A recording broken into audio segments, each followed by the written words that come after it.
9 young hikers stepped into the frozen Ural Mountains believing they would return as heroes. They never did. In late January 1959, a group of experienced Soviet hikers boarded a train headed north. They were confident, skilled, and prepared. Most were university students or recent graduates. All of them had survived harsh expeditions before. This trip was meant to earn them the highest hiking certification available in the Soviet Union. At the center of the group was Igor Dyatlov. Calm, intelligent, respected. The mountain pass they were heading toward would later carry his name, but at the time, it was just another brutal stretch of wilderness. The destination was Mount Otorten, a place locals warned them about. The indigenous Montsi people had a name for the nearby peak, Kholat Syakhl. It translates to Dead Mountain. The warning didn't stop them. On January 23rd, the group departed. Spirits were high. Journals were written. Cameras clicked.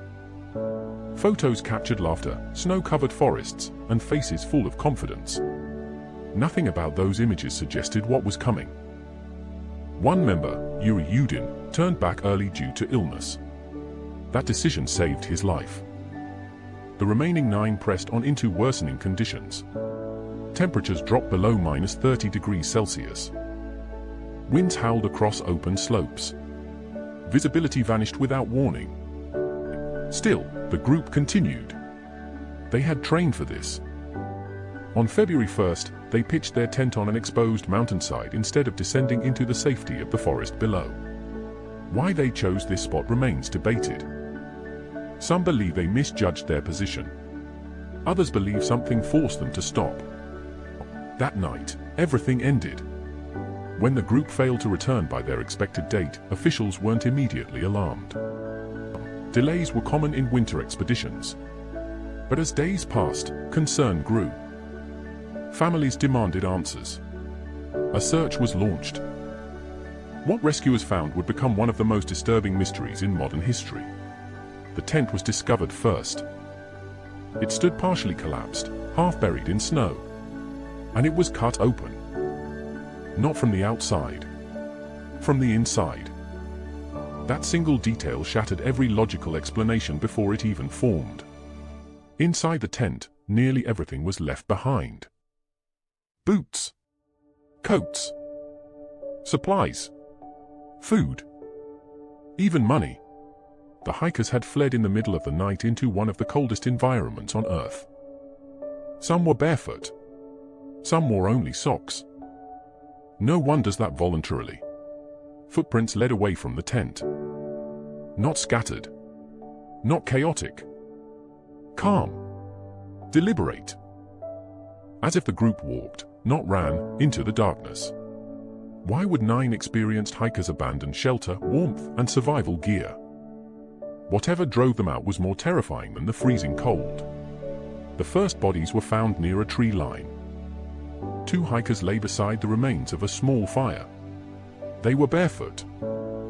Their hands burned. Their skin darkened by frostbite. They had died trying to stay warm. Other bodies were discovered along the path back toward the tent, as if they had tried to return. One by one, they collapsed in the snow. Months later, the remaining hikers were found in a ravine. Their injuries were worse. Crushed skulls. Broken ribs. Internal damage so severe it resembled a car crash, yet their skin showed little external trauma. One woman was missing her tongue. Another had parts of her face gone. Some of their clothing was radioactive. The official conclusion claimed the hikers died due to an unknown compelling force. That phrase explained nothing. And raised everything. Why cut the tent open? Why leave in silence? Why injuries that didn't match falls, fights, or avalanches? Why signs of radiation? Why the secrecy that followed? The Soviet government sealed files. Restricted access. Buried reports. Witnesses were warned not to speak. And for decades, the truth remained locked behind red tape and fear. But the mountains remembered. Because whatever happened at Dyatlov Pass wasn't a simple accident. It was an event so violent, so sudden, and so inexplicable that 9 trained hikers chose death over staying in their tent. And once you understand that, you realize the mystery isn't how they died. It's what they saw. The tent is where the Dyatlov Pass mystery truly begins. Because everything about that tent defies human instinct. When search teams reached the campsite, they expected to find signs of struggle, panic, maybe damage caused by wind or snow. What they found instead was calm, deliberate destruction. The tent wasn't torn apart by the storm. It was cut. Long, clean slashes ran across the fabric. The cuts were made from the inside. This was later confirmed by forensic analysis. The hikers had taken knives and sliced their own way out. That detail alone changes everything. Experienced hikers don't abandon shelter in a blizzard. They don't destroy the one thing keeping them alive. They don't leave boots, coats, gloves, food, and tools behind. Unless staying inside the tent felt more dangerous than the freezing cold outside. Inside the tent, everything was eerily normal. Plates of food. Warm clothing neatly arranged. Shoes lined up. Cameras and journals untouched. There were no signs of a fight. No blood. No overturned supplies. Whatever happened didn't give them time to prepare. But it also didn't look like blind panic. The footprints told the same story. Investigators followed tracks leading downhill toward the forest. They weren't chaotic. They weren't scattered. They didn't show signs of running. The hikers walked away. Some barefoot. Some wearing only socks. Some in light clothing. They moved in an organized way, as a group. That is deeply unsettling. Because fear usually creates chaos. But this fear created obedience. So what kind of threat makes 9 people calmly walk into a frozen night, knowing they will likely die? One theory was avalanche. At first glance, it sounds reasonable. A sudden snow slide could force them out of the tent. But the evidence doesn't support it. There was no massive avalanche debris. The tent wasn't buried. The slope angle was wrong. And an avalanche wouldn't cause calm walking footprints, it would cause running, screaming, separation. More importantly, an avalanche wouldn't explain why the tent was cut open instead of using the entrance. Another theory was katabatic winds, sudden, powerful downslope winds capable of producing terrifying noise and pressure. Some researchers believe these winds could have created vibrations or sounds that triggered panic. But again, panic doesn't explain everything. Why not grab coats? Why not re-enter the tent once the threat passed? Why split up the group? Then there's the most disturbing possibility. That something external approached the tent. Not snow. Not wind. Something the hikers believed they couldn't escape in time by using the entrance. Something that made them think cutting through fabric was faster than opening a flap. Imagine sitting in that tent. The wind screaming outside. The darkness pressing in. Then something changes. A sound. A vibration. A pressure. A presence. Something that makes all 9 people agree, without discussion, that they must leave immediately. Not later. Not carefully. Now. And they must leave everything behind. Investigators found no signs of alcohol or drugs. These were disciplined, sober hikers. Their journals showed nothing unusual before that night. No fear. No conflict. No warning. Which makes the sudden shift even more terrifying. One moment, they were eating dinner. The next, they were fleeing for their lives. The question isn't why they left. The question is why they believed staying meant certain death. Some witnesses later claimed to see strange lights in the sky that night. Orange orbs. Moving silently. Appearing and disappearing. Military tests. Meteors? Something else? Soviet authorities quietly collected reports, then classified them. Then there's the radiation. Several hikers' clothing tested positive for abnormal radiation levels. Not lethal, but not normal either. These were not nuclear workers. They had no reason to be exposed. So how did radiation get onto their clothes?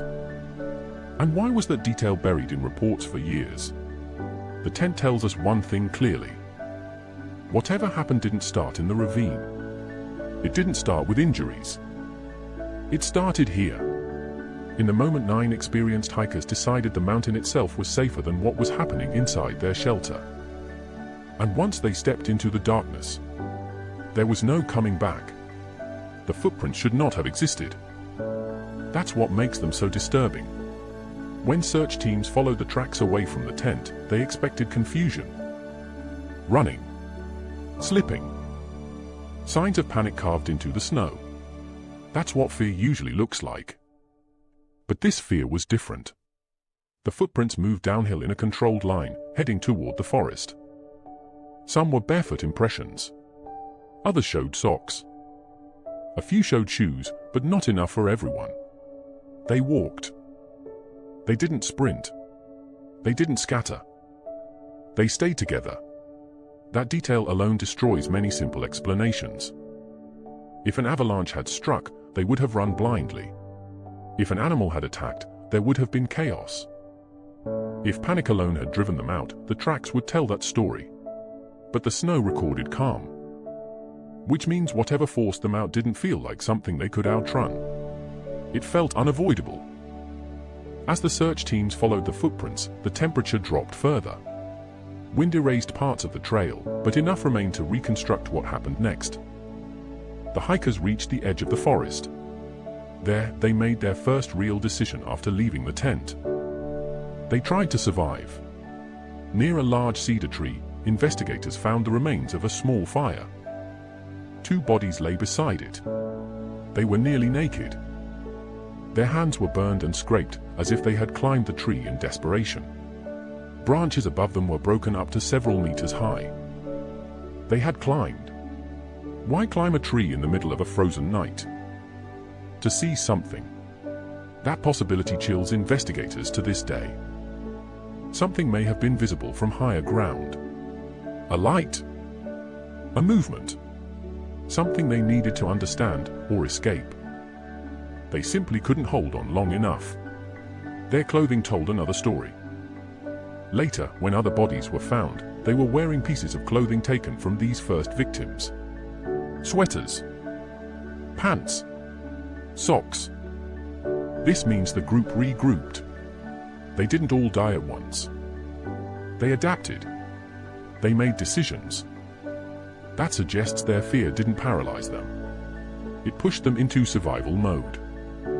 3 more bodies were found between the tree line and the tent. They lay spaced out along the path back uphill, as if they had tried to return. These hikers were better dressed than the first 2. One had a jacket. Another had boots. They were moving toward shelter, but they never made it.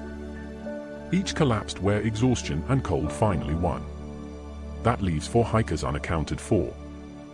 And this is where the mystery turns truly dark. Months later, as snow melted, searchers found the remaining 4 bodies in a ravine deeper in the forest. They were buried under meters of snow. Their injuries were unlike anything seen before. One had a crushed skull. 2 had massive chest fractures. Another was missing her tongue. There were no external wounds that matched the internal damage. No signs of a fight. No defensive injuries. No blood loss consistent with assault. A medical examiner later stated the force required to cause such injuries was comparable to a car crash. But there was no car. No impact site. No explanation. Some of these hikers were wearing clothing belonging to others. Clothing that tested positive for radiation. The radiation levels weren't immediately deadly, but they were abnormal. Where did it come from? Why only some clothes? And why were these details buried in official reports? Even stranger, some witnesses involved in the search later reported seeing strange lights in the sky around the time of the incident. Glowing orange orbs moving silently across the mountains. These reports were quietly documented, then classified. When families asked questions, they were told to stop. When journalists pushed, files were sealed. The Soviet government issued its final conclusion: the hikers died due to an unknown compelling force. That phrase wasn't an explanation. It was an admission. They didn't know what happened. Or they knew and couldn't say. The footprints tell us something crucial.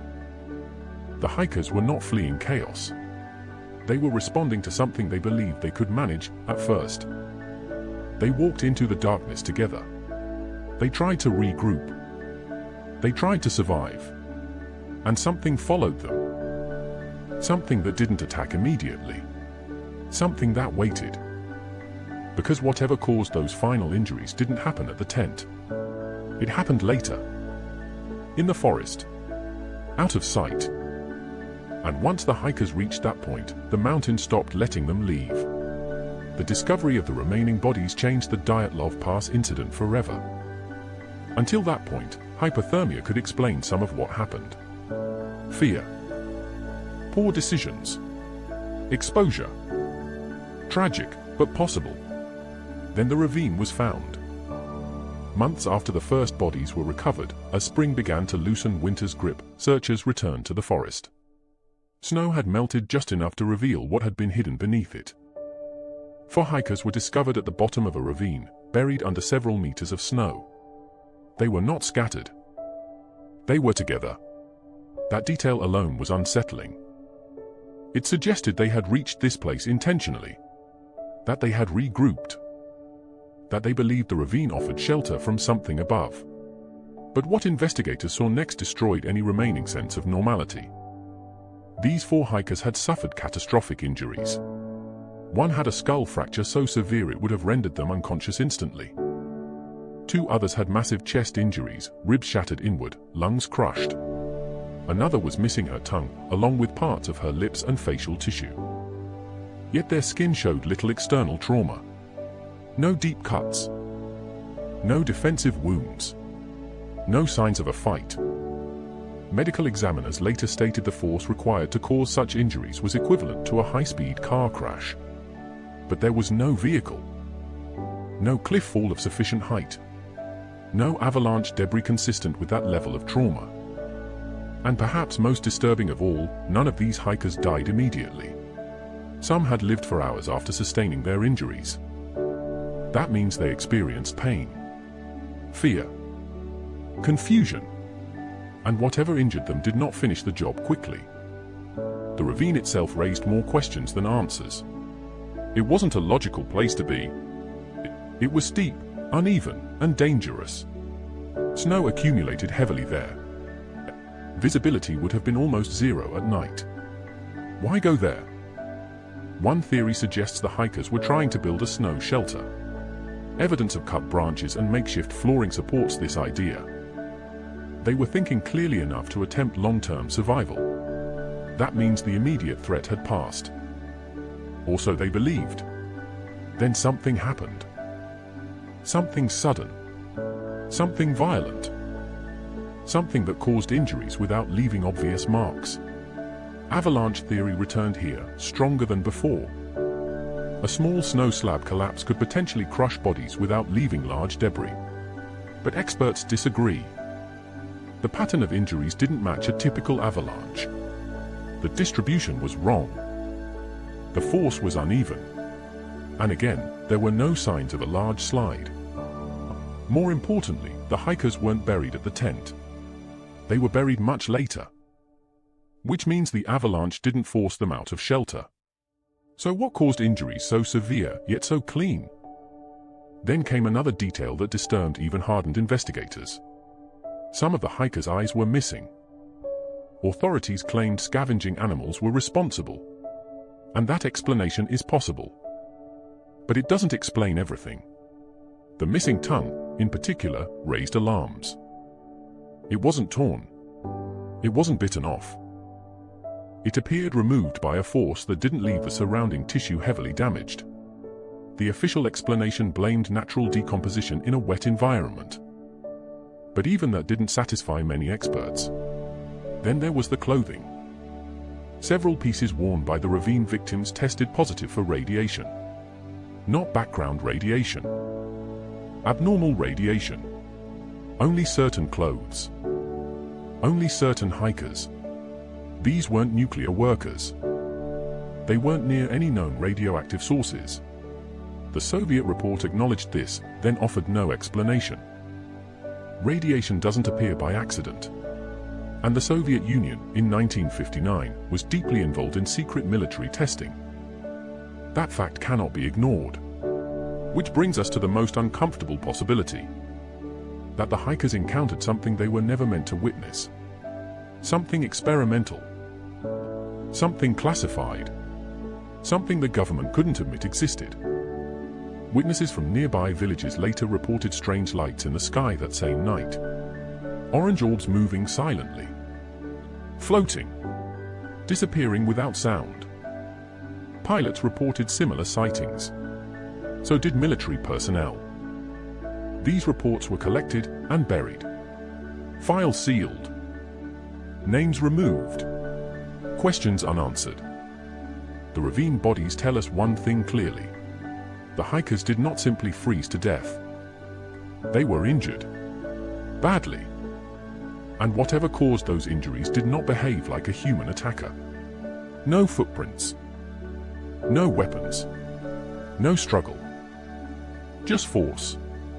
Invisible. Overwhelming. Precise. And if that force existed, then the tent wasn't the beginning of the nightmare. It was only the warning. Because whatever the hikers fled from that night followed them into the forest. And when it reached them, it didn't need to chase anymore. The injuries alone should have reopened the case immediately. They didn't. Instead, they became the most carefully avoided part of the Dyatlov Pass story. When forensic reports were finally reviewed in detail, even experienced pathologists were unsettled. These were not the injuries of people who slipped, fell, or froze quietly in the snow. They were injuries caused by immense force. One hiker's chest was crushed inward so violently that several ribs were broken on both sides. Another suffered a skull fracture so severe that survival would have been impossible without immediate medical care. Yet the skin showed almost no bruising. No lacerations. No signs of external impact. That combination should not exist. Normally, trauma of that magnitude leaves clear marks on the body. Torn skin. Blood loss. Evidence of collision. But here, the damage was internal, as if the force passed through them without tearing the surface. Medical examiners used a chilling comparison. They said the injuries were similar to those seen in victims of high-speed car crashes. But there were no cars. No wreckage. No cliffs high enough to explain it. And then there was Lyudmila Dubinina. Her injuries became the most disturbing detail of all. She was found missing her tongue, parts of her lips, sections of facial tissue. Some reports also noted missing eyes. Official explanations blamed decomposition and animal scavenging. But forensic photos showed something strange. The edges were not jagged. There was little blood. The surrounding tissue was not violently torn. Some experts questioned whether scavengers could cause such selective damage, especially in freezing conditions that preserve tissue rather than destroy it. Even more unsettling, Dubinina had died from internal bleeding caused by massive chest trauma, not exposure. Which means she lived for some time after being injured. She experienced pain. She experienced fear. She was conscious. And whatever caused her injuries did not kill her immediately. Other hikers showed similar patterns. Broken bones without skin damage. Internal hemorrhaging without clear impact points. No defensive wounds. No signs of a fight. That rules out human attackers. 9 hikers fighting off intruders would leave evidence. Scratches. Bruises. Defensive cuts. Blood in the snow. There was none. So investigators looked to the environment. Could they have fallen into the ravine? The ravine was deep, but not deep enough to generate that level of trauma for all 4 victims. The terrain didn't support a single fall powerful enough to crush ribs symmetrically. And if they had fallen accidentally, there would be signs of sliding, tumbling, or chaotic body positions. Instead, the bodies were found arranged close together, as if they had been placed. Avalanche theory returned again. A small snow slab collapse could potentially apply pressure to the body without external wounds. But avalanche experts later pointed out critical flaws. The injuries were inconsistent. The snow composition didn't match. The timing didn't fit. And most importantly, an avalanche wouldn't explain the tent being cut open hours earlier. Which brings the mystery back to one central problem. Whatever caused these injuries was not visible in the usual sense. No attacker. No weapon. No obvious environmental cause. Then there was the radiation. Several pieces of clothing tested positive for elevated radiation levels. Not all clothing. Not all hikers. Just some items, including clothing worn by the ravine victims. Radiation doesn't appear randomly. The Soviet report acknowledged it, then dismissed it without explanation. But in 1959, the Soviet Union was conducting secret weapons tests. Rocket launches. High-altitude explosions. Experimental technology. Much of it classified. Much of it denied.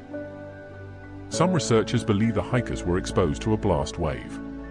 A powerful pressure wave that could cause internal injuries without external trauma. A force that could knock people down, crush organs, and leave minimal surface damage. Such waves exist. They come from explosions. And explosions don't always leave visible fire or debris, especially if they occur in the air. Witnesses later reported seeing glowing orange spheres in the sky that night. Silent. Floating. Moving with purpose. These reports were taken seriously enough to be logged by authorities. Then sealed. If the hikers encountered a blast wave, it could explain the internal injuries, the sudden panic, the calm evacuation, the radiation, the secrecy, but it opens a far more disturbing question. What kind of experiment was happening in those mountains? And why were 9 civilians allowed to wander into it? Or worse, why were they not meant to leave? Because if the injuries were caused by something experimental, something classified, then the truth of Dyatlov Pass wasn't just inconvenient.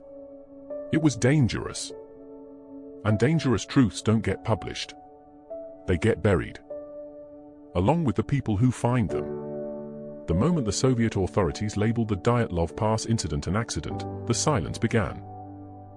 Not the natural silence of a solved case, but the enforced silence of something unfinished. From the very start, information was restricted. Access to the investigation files was limited. Autopsy reports were altered. Witness statements were shortened. Entire sections of documentation vanished without explanation. Families were told not to ask questions. Journalists were warned away. And the region itself was quietly closed to hikers and researchers for several years. That alone raised suspicion. The Soviet Union did not close areas without reason. Especially not remote mountain passes with no strategic value, unless something had happened there that could not be discussed. Investigators who worked the case later admitted they were pressured to conclude it quickly. The final report used vague language. Phrases like unknown compelling force replaced explanations. No single theory was officially supported. No one was blamed. No cause was clarified. It was a conclusion designed to end discussion, not start understanding. Several key witnesses later claimed their testimonies were ignored or altered. Some reported seeing military personnel in the area shortly after the incident. Others mentioned unusual activity in the sky, glowing orange lights moving silently above the mountains on the same night the hikers died. These reports were not rumors. They were documented, then classified. Military involvement became the quiet shadow behind the case. In 1959, the Soviet Union was deep into weapons development. Rocket testing, parachute mines, high-altitude explosions, experimental technology that was never meant to be seen by civilians. Some researchers believe the hikers may have encountered a parachute mine test, a type of weapon that explodes in the air, releasing a powerful shockwave without leaving a traditional crater. Such a blast could explain almost everything. The internal injuries, the lack of external wounds, the sudden panic, the calm evacuation, the radiation. A shockwave could make the tent feel unsafe instantly. It could create pressure, noise, vibration, and fear intense enough to force trained hikers out into the cold. And if the hikers saw something fall from the sky, or explode above them, they may have believed another blast was coming. That would explain why they didn't return. But if this theory is true, it leads to a darker conclusion: that the Soviet government knew exactly what happened and chose silence over truth. The handling of evidence supports this idea. Autopsy photos were withheld for decades. Radiation data was minimized. The presence of military personnel in nearby areas was denied, despite later admissions that testing was happening in the broader region. Even the official timeline contained gaps. Some documents were dated incorrectly.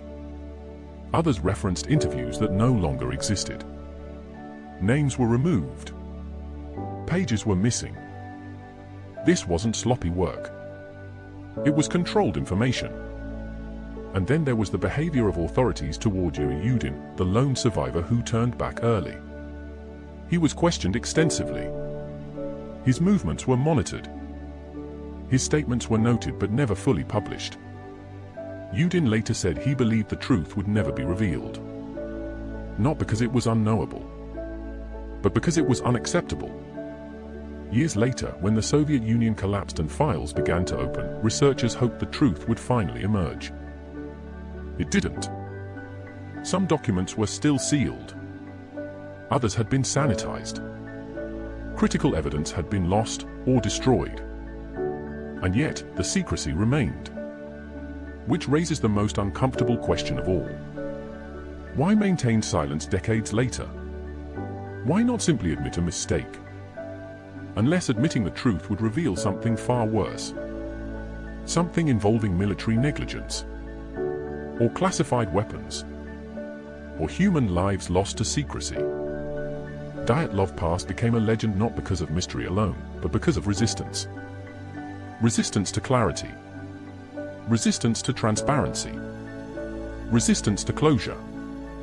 And history has shown that when governments refuse to explain tragedies, it's rarely because there's nothing to explain. It's because the explanation carries consequences. The hikers didn't just die in the mountains.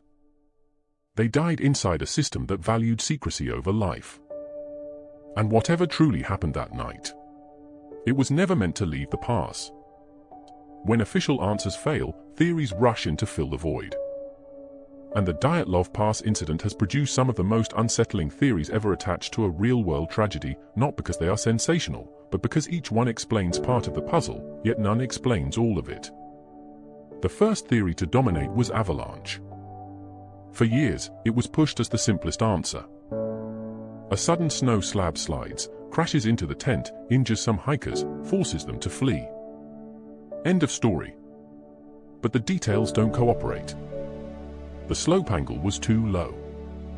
There was no large debris field. The tent wasn't buried. The footprints were calm, not frantic.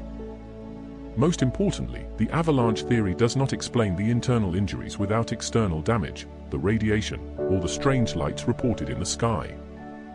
So researchers turned to the environment itself. One idea involved infrasound, low-frequency sound waves created by wind moving over mountain ridges. These sounds are below human hearing but can trigger panic, nausea, and dread. The theory suggests katabatic winds created a vortex that generated infrasound, causing the hikers to panic irrationally and flee the tent. It sounds scientific, but it fails where it matters most. Infrasound does not crush ribs. It does not fracture skulls. It does not cause radiation exposure. Fear alone doesn't explain the bodies in the ravine. Then came the military experiment theory. This is where things become uncomfortable. The Soviet Union tested weapons in remote areas. Parachute mines, in particular, were known to explode mid-air, releasing powerful shockwaves. Such a blast could cause massive internal injuries while leaving little external damage. It could also explain the sudden evacuation, the calm movement away from the tent, the internal trauma, the radiation, the secrecy. Witnesses reported glowing orange spheres in the sky. These match descriptions of experimental flares or weapons tests. And the government response fits this theory perfectly. Classified files, restricted areas, vague conclusions. But even this doesn't answer everything. Why were hikers allowed in an active test zone? Why were families never told? Why maintain silence decades later? Then there is the theory people are most uncomfortable discussing. The unknown. Some believe the hikers encountered something not human. Not necessarily aliens in the science fiction sense, but something outside normal experience. Strange lights. Unexplained radiation. Forces that don't leave marks. Injuries without visible cause. Some researchers suggest rare atmospheric plasma phenomena. Others propose experimental electromagnetic weapons. A few point to encounters with something entirely undocumented. The problem is not that these ideas are extreme. The problem is that conventional explanations don't fully work either. Every theory explains some of the evidence. None explains all of it. And that leaves Dyatlov Pass suspended in uncertainty. Not a solved accident. Not a proven cover-up. Not a confirmed experiment. Just a convergence of fear, force, and silence. The hikers reacted as if they believed death was imminent, not from cold, but from something approaching. Something they couldn't fight. Something they couldn't understand. And in the end, the mountains took them without giving answers. Which brings us to the final question.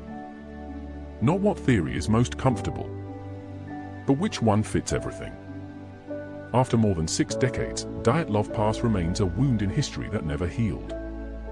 Not because the answers are hidden, but because none of them fit cleanly. If this was an accident, it was unlike any accident on record. If it was a natural force, it behaved with unnatural precision. If it was a military experiment, it left behind just enough evidence to haunt, but never enough to prove. And if it was something else entirely, then we may not even have the language to describe it. Let's return to what we know, not what we fear. 9 experienced hikers made a decision that guaranteed their deaths. They cut open their tent from the inside. They walked into lethal cold without protection. They regrouped. They tried to survive. And then they were destroyed by a force that did not behave like a human attacker. That sequence matters, because it tells us this was not panic without cause. It was response. Whatever happened, it unfolded in stages. First, something made the tent feel unsafe. Not uncomfortable. Not risky. Uninhabitable. Second, whatever that was did not immediately kill them. It allowed them to move, to think, to adapt, to build fires, to redistribute clothing, to attempt shelter. That means the threat was not constant. It was conditional. Then came the final stage. The injuries in the ravine. This is where logic breaks down. These were not injuries of exposure. They were not injuries of animal attack. They were not injuries of human violence. They were injuries of force. Invisible force. Something capable of crushing bone and organs without tearing skin. Something that did not leave footprints, weapons, or signs of struggle. That narrows the field dramatically. Natural explanations fall short. Avalanche theory struggles with timing and terrain. Infrasound explains fear, not trauma. Which brings us back to the one explanation that fits most of the evidence, but frightens people the most. A classified military event. An airburst explosion. A shockwave. A test gone wrong. Not malicious. Not targeted. Just reckless. In 1959, the Soviet Union tested weapons in remote areas. Mountains. Forests. Places where mistakes could disappear quietly. If a test occurred near Dyatlov Pass, one not meant to intersect with civilian activity, the consequences would have been catastrophic. The hikers would have heard it, felt it, seen light in the sky, felt pressure inside the tent, enough to make them believe something far worse was coming. That would explain the calm evacuation, the organized movement, the regrouping. It would explain why they didn't return. And when another blast, pressure wave, or collapse occurred, the ravine victims paid the price. This theory explains the injuries, the radiation, the secrecy, the sealed files. But it leaves one terrifying truth. If this is what happened, the hikers did nothing wrong. They were simply in the wrong place during something they were never meant to witness. And if that's true, then the silence wasn't about confusion. It was about responsibility. But even this explanation isn't perfect, because there are still details no theory fully explains. Why were some injuries so selective? Why were some clothes radioactive and others not? Why did witnesses report glowing orbs moving with intent? Why did the Soviet report use language so vague it bordered on surreal? Unknown compelling force. That phrase wasn't accidental. It was a boundary. A way of saying, we cannot tell you what happened here. And perhaps they couldn't. Or perhaps they wouldn't. Because the final truth about Dyatlov Pass may not be a single answer. It may be a convergence.